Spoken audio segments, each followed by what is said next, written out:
في هذا الفيديو غادي نشوفوا بعض الأعمال من المسيرة الفنية ديال كريم جبران. بدا كريم جبران في الميدان ديال التصوير والمونتاج والإخراج في سن 15 سنة. في هذيك الوقت كان كيخدم أفلام قصيرة مع الأصدقاء ديالو وبإمكانيات بسيطة. بعض المرات كان كيصور بالتليفون، بعض المرات بكاميرا عادية. من بين هذه الأفلام الدار المسكونة، ما فيا تيريبل، درهم، هواها الضياف، لا بواط تاع ميرفاي.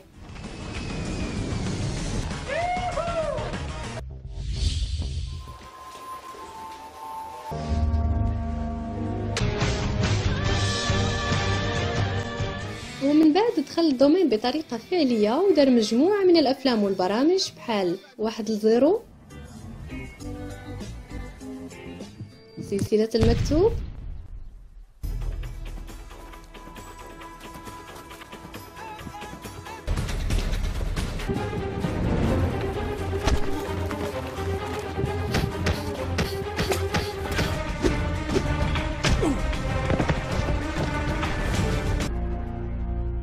قام أيضا بإخراج بعض الأفلام الوثائقية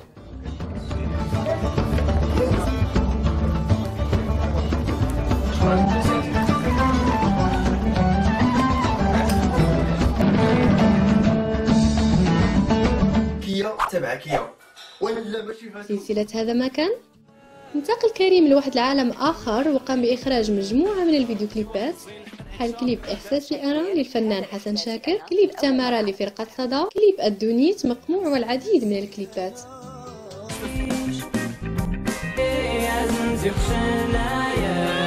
ولحد الساعة من أشهر الأعمال ديال كريم جبران الفيلم القصير هلع،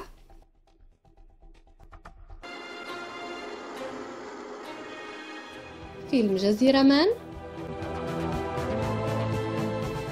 سلسلة الكونترير مع الفنان رشيد أتلال، في المغرب أول بودكاست بالتمازيغ، وبالتأكيد جزيرة فاين ومن لا يعرفه. قول الحقيقة، حقيقة، قول لي الحقيقة، حقا شوف الحقيقة وقولها، قول الله يرحمها. والفيلم المؤثر أمك باب جنتك.